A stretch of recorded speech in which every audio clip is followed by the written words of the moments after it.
My response, along with that of the president, was simple. Of course, we will finish this. We will honor their sacrifice. Their sacrifice only steals our commitment.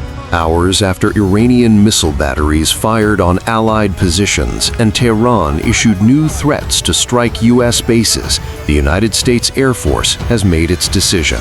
Combat alert has been raised. At daybreak, long before the sun rises, the crews are already moving. Outside, in the cool pre-dawn air, the men prepare their bags. They rise, bags over their shoulders, and begin walking toward the flight line. Inside the massive hangar, the B-2 Spirit sits waiting. Two engineers in navy blue work jumpsuits walk toward it. They begin the final preparations for towing. Tools move in silence. Panels are checked. Systems are inspected. Every movement is deliberate. Outside the hangar doors, the same two engineers now stand side by side, looking back at the B-2 Spirit. For a moment, they just stare, quiet amazement on their faces, as if seeing it for the first time all over again.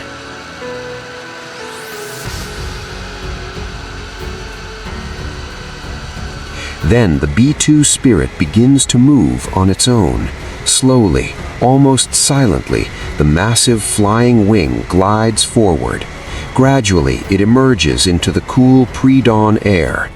At the edge of the flight line, the head of the unit stands in front of his men.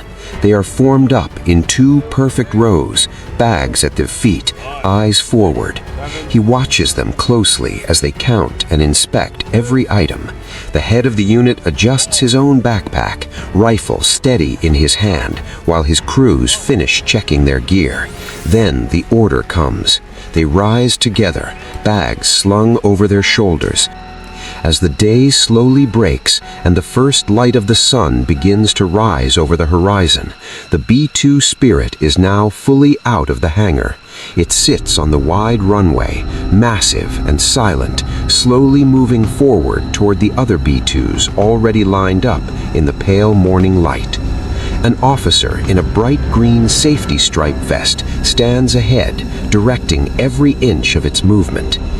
Several maintenance engineers immediately move in. They begin working around the aircraft, checking panels, inspecting systems, making final adjustments with calm, practiced hands.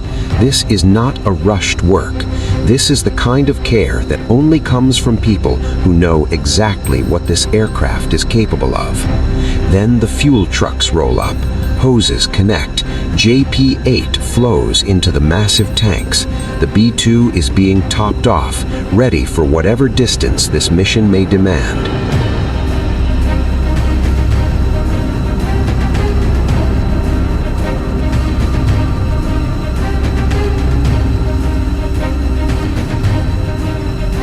Now the sun is fully out, bathing the runway in bright morning light.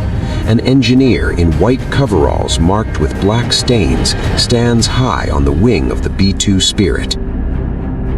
Nearby, a young officer with a red waist bag moves with calm confidence. He performs his own checks, tools in hand, cool and precise, never rushing.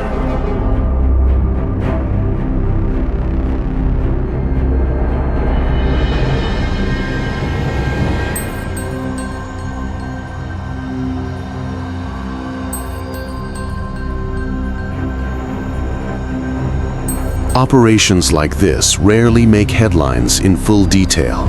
If you want to understand how these missions actually unfold behind the scenes, consider subscribing.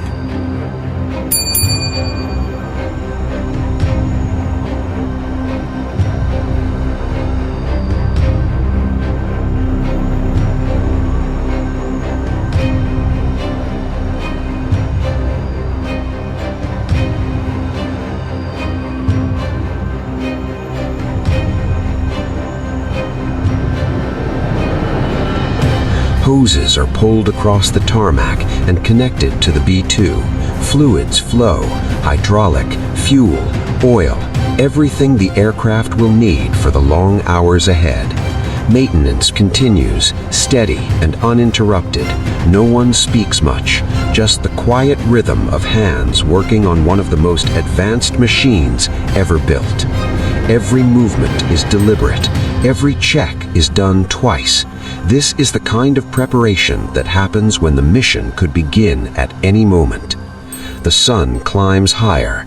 The B-2 sits motionless on the runway, now fully fueled, fully inspected, and ready. Heat up here. The crews keep working. The alert is still on, and the day has only just begun.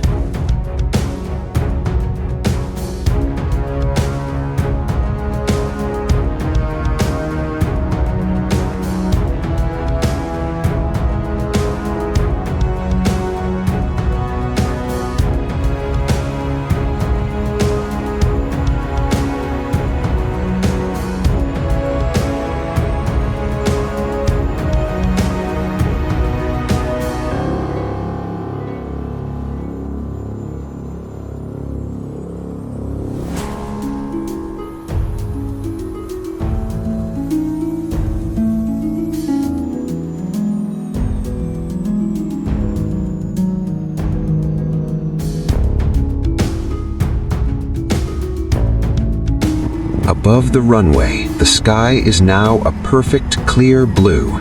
The moment has come. The first B-2 Spirit begins its takeoff roll. Engines rise to a deep roar that shakes the morning air. It lifts off the runway, massive wings cutting through the clear blue sky, climbing steadily into the light.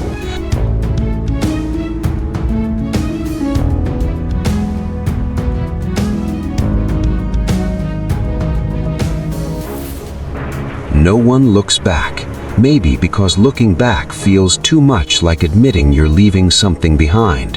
For the crews inside, there is no window to the world below, just the vibration of the airframe and the knowledge that the mission could begin at any second. No return date, no calendar, just the alert. They climb higher, disappearing into that clear blue sky, heading toward whatever Tehran may bring. Every pilot who lifted off into that clear blue sky today, every bomber now gone from the runway, is there because someone prepared them through the night. The next rotation is already being planned. More crews, more aircraft, more alerts across the Pacific and the Middle East, until someone says stop. No one has said stop yet, and if you ask these crews, they won't be the ones to say it first.